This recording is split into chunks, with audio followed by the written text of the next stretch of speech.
इतिहास विषय के बारे में बताने जा रहा हूँ।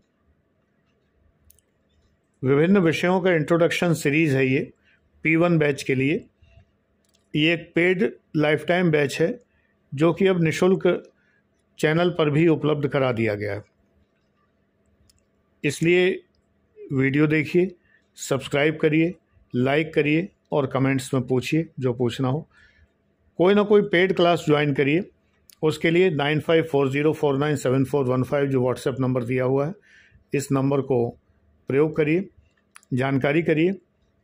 1 मई से फ़ीस पर्याप्त रूप से बढ़ने जा रही है क्योंकि महंगाई बहुत ज़्यादा बढ़ चुकी है जिसकी कोई सीमा नहीं है। फ़ीस पिछले 2-3 साल से नहीं बढ़ी है, ज़्यादातर बैचेज़ में। एक आध बैच में छोटी मोटी बढ़ी है, लेकिन ज़्यादातर बैचेज़ में तो नहीं बढ़ी है। तो कोई ना कोई gold batch, platinum batch, gold batch इस वक्त 1,35,000 का, प्लैटिनम बैच में पब्लिक एडमिनिस्ट्रेशन शामिल है तो 1,80,000 का, एक्सट्रीम ऑरा बैच 69,000 का, एक्सट्रीम ऑरा GS बैच जो इसके अंदर शामिल होता है 69 के अंदर, वो 39,000 का है। अंतर क्या है? कंटेंट का अंतर है। एक्सट्रीम ऑरा में एक्सट्रीम ऑरा GS शामिल है 39,000 का, एक थॉट डेवलपमेंट बैच शामिल है 15,000 का और एक पर्सनैलिटी डेवलपमेंट बैच शामिल है 15,000 का। ये तीनों बैच आप अलग अलग भी ले सकते हैं। तीनों मिला लेंगे तो एक्सट्रीम ऑरा कहलाता है 69,000 का, वो ले सकते हैं। नहीं तो तीनों अलग अलग लीजिए, 15,000 और 39,000 मिला के बात उतनी है। टेस्ट सीरीज़ का बैच है 15,000 का, वो आप ले सकते हैं। इस तरह से कई बैचेज़ हैं। पब्लिक एडमिनिस्ट्रेशन अकेला 45,000 का उपलब्ध है, वो आप ले सकते हैं। मोटे मोटे तौर पर मैंने फ़ीस बता दी है। डिटेल इन बैचेज़ के आप व्हाट्सएप करके मुझसे पूछ सकते हैं। इतिहास का लिटरल अर्थ मत लीजिए कि ये हास की इति है। हास माने हंसी खुशी और इति माने समापन, यानी हंसी खुशी का समापन ही इतिहास है। इति हास ये नहीं है, ये मजाकिया व्याख्या है जो मैंने की, क्योंकि बहुत से लोग इतिहास का नाम सुनकर प्राण सूख जाते हैं उनके। उन्हें लगता है कि अब तो बस खाली मुंह बना के रटते रहो रटते रहो रटते रहो। नहीं, बहुत मज़ेदार विषय है। इतिहास को किस्से कहानी की तरह पढ़िए, उपन्यासों की तरह। अब आजकल तो आप लोग उपन्यास पढ़ने की आदत नहीं रही है। नहीं, अपने ज़माने में तो मैं यही कहा करता था कि इतिहास को उपन्यासों की तरह पढ़िए, just like novels and stories. इसको ऐसे पढ़िए कि जैसे ज़ोर नहीं देना है मस्तिष्क पर, बिना ज़ोर दिए पढ़िए। बस एक काम करिए, खाली एक रजिस्टर साथ में रखिए और पर्सन प्लेस टाइम नोट करते जाइए, खाली इतना ही करिए। पर्सन यानी कोई नया नाम आपको मिले, मान लो मिला बख्तियार खिलजी, तो लिख लीजिए बख्तियार खिलजी कौन था। नया नाम मिला हेमू बक्काल, हेमू बक्काल कौन था, लिख लीजिए हेमू बक्काल कौन था। तो ऐसे ही कहीं भी 1398 तो लिख लीजिए 1398 तैमूर लंग का आक्रमण हुआ। पर्सन में तैमूर लंग का नाम लिखिए और टाइम के अंतर्गत जो है 1398 का लिखिए नाम। Person place time. पानीपत के बारे में लिख लीजिए, यहाँ पर ये युद्ध हुए थे, इनके बीच में हुए थे, ये जीते थे, ये हारे थे, बस काफ़ी। इतिहास बहुत आसान हो जाएगा, इतनी आसानी से आपको याद होगा। और जब ये रजिस्टर आप तैयार कर रहे हो तो प्रति रविवार को या अपने पसंद के दिन को आप जब फ्री होते हो थोड़े से, तो एक बार को रिवाइज कर लीजिए। 1 हफ्ते का काम जो आपने रजिस्टर में लिखा है पर्सन प्लेस टाइम, उसको रिवाइज करते जाइए हर हफ्ते। अगर आप हर हफ्ते रिवाइज करेंगे तो जीवन में कभी भूलेंगे नहीं। और 4 हफ्ते जब हो जाएं, महीना भर हो जाए, तो महीने के अंत में पूरे महीने जो आपने लिखा है एक बार ज़ोर ज़ोर से पढ़ लीजिए, ज़ोर ज़ोर से। रिवाइज हमेशा ज़ोर से करिए, इसका डबल इम्पैक्ट होता है। जब आप मन में पढ़ते हैं तो मन में ही पढ़ते हैं, जब आप बोल के पढ़ते हैं तो मुंह से बोला हुआ भी आपके कानों में प्रवेश करता है और पढ़ा हुआ मन में सीधे दिमाग में बैठता है, तो डबल इम्पैक्ट आता है। यानी आपके मस्तिष्क को डबल इनपुट मिलता है। एक तो कानों के माध्यम से मिलता है, एक जो आप पढ़ते हैं मस्तिष्क से सीधे पढ़ते हैं, आंखों से देखते हैं, वो इनपुट मिलता है, और तीसरा इनपुट बोलने से भी मिलता है। जो चीज़ हम बोलते हैं वो भी इनपुट ही जाता है हमारे मस्तिष्क को। तो 3 इनपुट हमारे मस्तिष्क को मिल रहे हैं अगर हम ज़ोर ज़ोर से बोल के पढ़ते हैं तो इसको, प्रथा को जो है निभाइए और याद करिए, कभी आप भूलेंगे ही नहीं। कोई भी विषय पढ़ें, सूत्र यही है किसी भी विषय को पढ़ने का किसी भी विषय को रिवाइज करने का सूत्र यही है। इसी सूत्र से आप पढ़ेंगे तो सफल निश्चित रूप से होंगे, ऐसा हो ही नहीं सकता। ये बात आपको कौन बता रहा है? डॉक्टर आनंद प्रदीक्षित, यानी कि मैं, retired from IAS equivalent rank, assistant commissioner come assistant collector, और वो व्यक्ति आपको बता रहा है।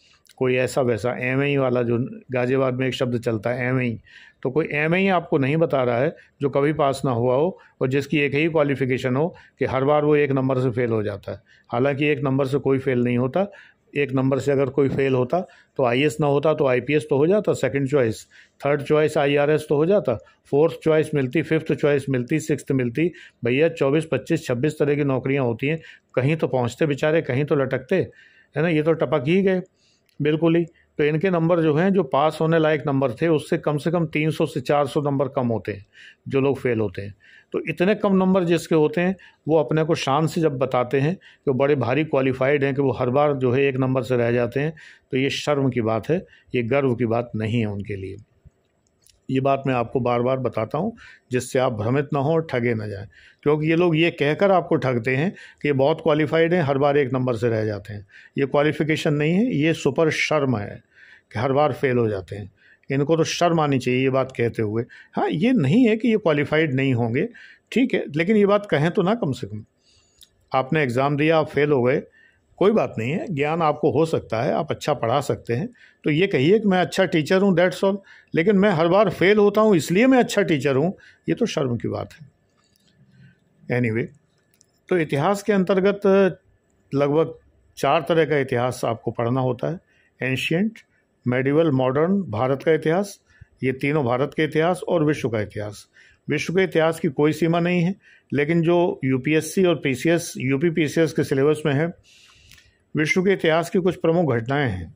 प्रमुख घटनाओं में यह है कि आप रेनेसां पढ़ लीजिए, पुनर्जागरण, यूरोपीय पुनर्जागरण पढ़ लीजिए, विश्व युद्ध पढ़ लीजिए, रशियन रिवॉल्यूशन, चाइनीज़ रिवॉल्यूशन और अमेरिकन रिवॉल्यूशन, फ्रेंच रिवॉल्यूशन, या जहाँ जहाँ जो जो रिवॉल्यूशन हुए हों, अरब स्प्रिंग है, ये सब चीज़ें पढ़ लीजिए।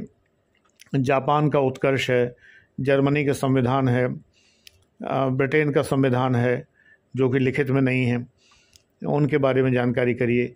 अमेरिका के बारे में जानकारी करिए, लोकल सेल्फ गवर्नेंस की भी जानकारी करिए, प्रशासन की जानकारी करिए, चर्च और राज्य के संबंधों की जानकारी करिए।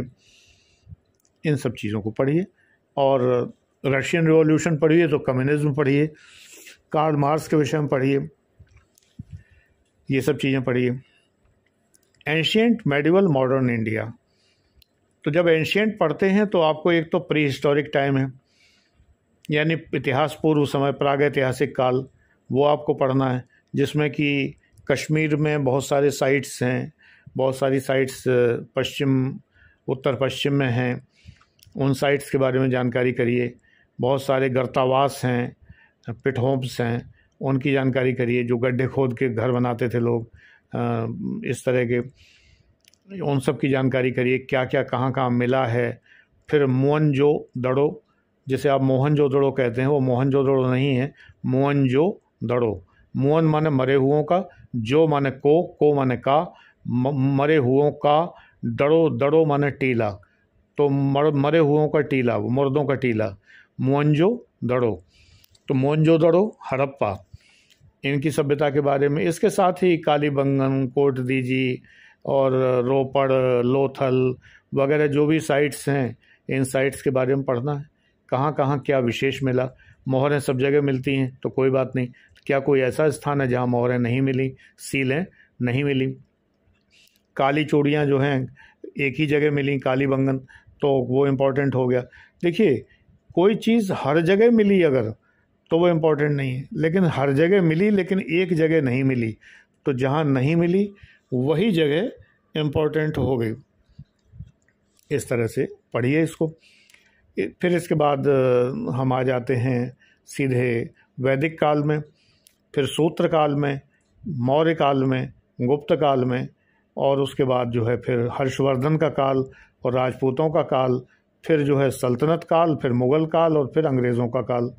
इस तरह से हम इतिहास को पढ़ते हैं। पढ़ने का तरीका वही है, पर्सन, प्लेस, टाइम, उनको नोट करना, रजिस्टर में नोट करना, अंकित करना, रिवाइज करना, वीकली रिवीजन, मंथली रिवीजन।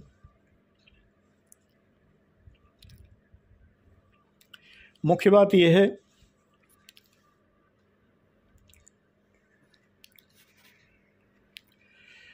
इतिहास पढ़ते समय पहली बात तो घबराना नहीं है कि हम इतिहास पढ़ रहे हैं तो कोई बहुत ख़तरनाक काम कर रहे हैं कि हमसे होगा नहीं, कैसे हम करेंगे, ये तो बड़ा कठिन है, ये तो इतना विस्तृत है, इतना विस्तार से है, इतना लंबा चौड़ा है। नहीं, पढ़ते जाइए, पढ़ते जाइए। देखिए, ग्रेजुएशन आप करते हैं, 3 साल का ग्रेजुएशन होता है, 2 पैसे की नौकरी मिलने लायक डिग्री नहीं है ये। चाहे बीए करें, बीएससी करें, बीकॉम करें, नौकरी तो मिलती नहीं है उससे। उसके लिए 3 साल प्रतीक्षा करते हैं आप। आईएएस को आप समझते हैं कि 6 महीने की तैयारी करके आप आईएएस बन जाएंगे, नहीं बनेंगे। 2-2.5 साल तैयारी करनी पड़ेगी जम के, तब सिलेबस कवर होगा। अगर ढंग से आपने नहीं पढ़ा है पहले तो 3 साल तक लग सकते हैं आपको, अगर आपने पहले तैयारी नहीं की है। और अगर आप ये सोचते रहेंगे कि हम साल भर में पढ़ेंगे तो कभी पास नहीं होंगे। इसलिए पूरा सिलेबस करिए, पूरा सिलेबस करेंगे तभी काम चलेगा। तो ये तो इतिहास की बात है। देखिए, 30 टॉपिक्स हैं टोटल प्रिलिमिनरी एग्ज़ाम में ही, और वो मेंस तक फैल के जाते हैं। 30 टॉपिक को अगर आप साल भर का टाइट प्रोग्राम बनाते हैं तो एक टॉपिक को 12 दिन मिलते हैं। तो क्या 12 दिन में आप इंडियन हिस्ट्री पढ़ सकते हैं? क्या 12 दिन में आप फिजिकल ज्योग्राफी पढ़ सकते हैं? क्या 12 दिन के अंदर जो है आप इंडियन इकोनॉमी पढ़ सकते हैं? नहीं। तो इसका मतलब ये साल भर तो बहुत कम पड़ता है इसके लिए, सीधा हिसाब है। 30 टॉपिक हैं, आपको पता ना हो 30 टॉपिक तो मुझसे पूछ लीजिए, व्हाट्सएप नंबर दिया हुआ है। ये 30 टॉपिक्स हैं, ये सिलेबस से ही मैं टॉपिक बता रहा हूँ, मैंने कोई अपने मन से नहीं बनाए हुए हैं। तो ये प्री में है। मेंस में जनरल हिंदी भी होती है, जनरल इंग्लिश भी होती है, इसके अलावा ऑप्शनल सब्जेक्ट भी होता है।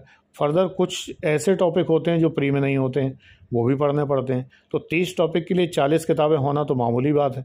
उन किताबों की सूची भी आप मुझसे मांग सकते हैं, वो किताबों की सूची भी मैं आपको भेज दूँ। बेटा, ये आईएएस है, मजाक नहीं है, पीसीएस है, मजाक नहीं है। इसमें ज़रा ज़्यादा पढ़ना पड़ता है, मन से पढ़ना पड़ता है, समय देना पड़ता है, तभी पास होंगे आप। अगर आप किसी भ्रम में हैं तो पास नहीं होंगे, और केवल आप अपने को फ्रस्ट्रेट करते रहेंगे, हर साल परीक्षा देते रहेंगे और अनुत्तीर्ण होते रहेंगे, और उससे कोई लाभ नहीं होगा। तो इतिहास विषय में एक तो बात यह है कि आपको वो नहीं पढ़ना है जिस पर विद्वानों मतभेद है। सिंधु घाटी की सभ्यता कैसे प्रारंभ हुई थी और कैसे नष्ट हुई थी, इस पर विद्वानों मतभेद है, तो ये एग्ज़ाम में नहीं आएगा। इतिहास ऑप्शनल में आएगा। ये इतिहास का अगर आपने ऑप्शनल पेपर लिया है तो ये प्रश्न मेंस में आ सकता है। लेकिन ये प्री में जो जीएस की हिस्ट्री है या मेंस में जो जीएस की हिस्ट्री है, उसमें ये प्रश्न मतभेद वाले नहीं आते हैं, याद रखिए। जिस बात पर विद्वानों मतभेद है, या जो परिभाषाएं होती हैं भूगोल में, जैसे परिभाषाएं होती हैं, मैं भूगोल के वीडियो में बताऊँगा, वो सब नहीं आते हैं। तो इतिहास में ये सब नहीं आएगा कि चंद्रगुप्त मौर्य में मौर्य की जाति क्या थी, मौर्य शूद्र थे, अशोक का धम्म क्या है, क्या ये बौद्ध धर्म है या मानवता धर्म है, ऐसे प्रश्न नहीं आएंगे, नहीं आते हैं। पिछले आप उठा के देख सकते हैं, क्वेश्चन पेपर नहीं आते हैं। और अगर कभी आ भी गया तो आप कर लेंगे बड़े आराम से, क्योंकि पढ़ तो रहे ही। लेकिन मेरे ख्याल से इन्हें पढ़ने की भी ज़रूरत नहीं है। एक आध क्वेश्चन अगर ऐसा छूट भी जाता है तो कोई समस्या की बात नहीं है, क्योंकि आपको जो है कट ऑफ समझना चाहिए कि आईएएस में कट ऑफ अगर 50% है, इसका मतलब आधे क्वेश्चन 100 नंबर में से, फर्स्ट पेपर के 100 नंबर में से 100 क्वेश्चन में से 50 क्वेश्चन आपके अगर गलत हैं तब भी आप पास हो जाएंगे, नेगेटिव मार्किंग को छोड़कर, नेगेटिव को काउंट करते हुए। कि अगर आपने उल्टे पुल्टे आंसर नहीं लगाए हैं, उल्टे पुल्टे आंसर लगाएंगे तो फिर गड़बड़ हो गई होगा, फिर तो आप अपने पैर को लाड़ी खुद ही मार रहे हैं। तो इस प्रकार के प्रश्न नहीं आते हैं। इसी प्रकार से इतिहास में कोई आंकड़े नहीं आते हैं किसी प्रकार के, फलाने युद्ध में कितने लोग जख्मी हुए थे, कितने लोग मारे गए थे, कितनी तोपें थीं, कितने पैदल सैनिक थे, कितने कौन थे, कितने क्या थे, ये सब आईएएस पीसीएस में नहीं आता है। इसको पढ़ने की ज़रूरत नहीं है। युद्धों में अक्सर जो है ये सब आंकड़े लिखे होते हैं। भारत का संविधान, इतिहास में मॉडर्न हिस्ट्री पढ़ेंगे तो भारत के संविधान का इतिहास पढ़ेंगे तो भारत का संविधान इतने दिन में बनकर तैयार हुआ, कुल इतनी बैठकें हुई, इतनी बैठकों में इतने घंटे, इतने मिनट, इतने दिन लगे, ये सब नहीं आता है। आईएएस में तो नहीं आता है। पीसीएस में यूपी पीसीएस वाले कभी कभी शातिराना तरीके से ये बातें पूछ बैठते हैं। तो इसलिए इन बातों को पढ़ने से कोई लाभ नहीं है, ऐसी चीज़ें पढ़ने से कोई लाभ नहीं है। इसी प्रकार से तमाम राजा नवाबों और सुल्तानों के व्यक्तिगत जीवन की कहानियाँ आईएएस में नहीं आती हैं, पीसीएस में आ जाती हैं। ये ध्यान में रख के आप थोड़ा उनको पढ़ लीजिए, क्योंकि पीसीएस में किसकी रानी जहर खा के मर गई थी, हुमायूं कौन सी सीढ़ी से फिसल के मर गया था, अब्राहम लिंकन ने कहाँ खड़े होकर कहा था कि government of the people, by the people, for the people. ऐसी बातें यूपी पीसीएस वाले शातिराना तरीके से बहुत बदमाशी पूर्वक पूछते हैं ये बातें, जबकि ये बातें बहुत ही नॉनसेंस है और ये पूछने की बातें नहीं हैं। तो आज इतिहास के बारे में मैंने आपको ये बताया। Thank you, God bless you.